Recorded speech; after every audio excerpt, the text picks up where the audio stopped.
Gray. Dreary. Language barrier. Anti-American. Cold. Cold. Cold. Cold. Stoic. Harsh. Scary. Scary. Scary. Like spies everywhere. Intense. Serious.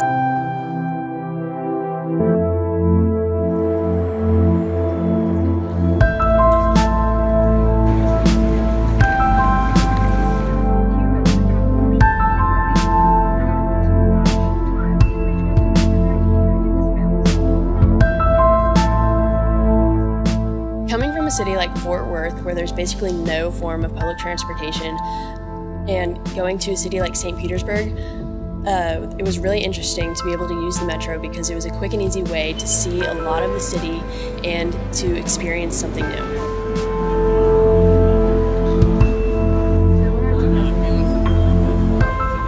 I think one thing that I took away from this trip was the architecture.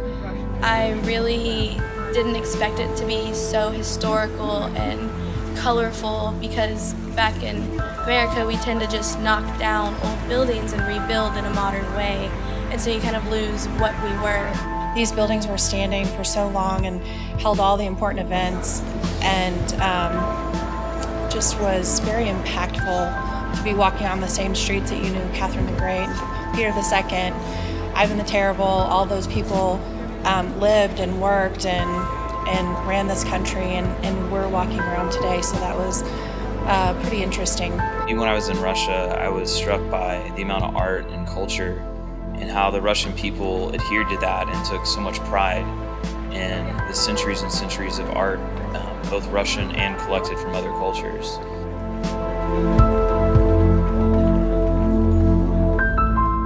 The experience that really changed the way that I viewed Russians was when we went to the siege of Leningrad.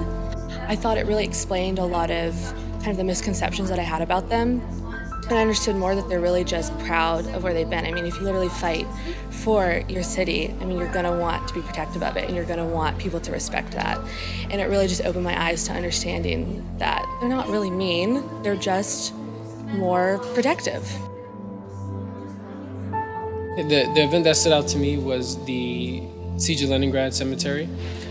It was just powerful to be able to walk through there and just knowing that these mass graves were filled with almost 500,000 people. It was just a very powerful experience, and it makes you really feel why Russians are prideful and supportive of their people and their nation.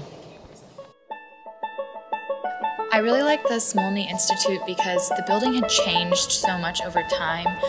When it was first built, it was used as an all-girls school, which I really connected to because I went to an all-girls school in high school, and so I was really interested in that. But then it was used by the Soviet Union during their revolution, and then it was also, now it's a governmental building, and that's when we got to go into it.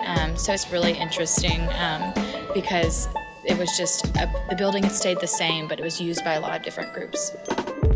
We were kind of on our own every night for dinner, so it was a bit of an adventure to see where we would end up eating each night.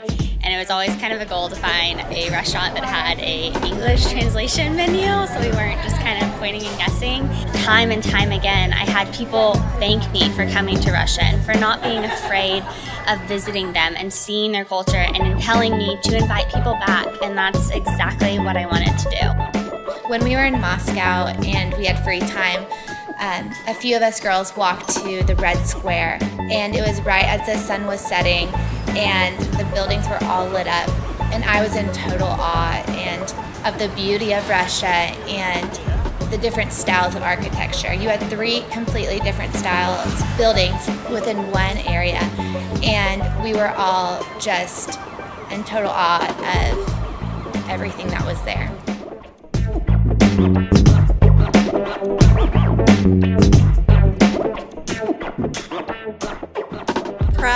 Proud. Beautiful. Welcoming. Patriotic. Quiet. Respectful. Friendly. Friendly. Friendly. Friendly.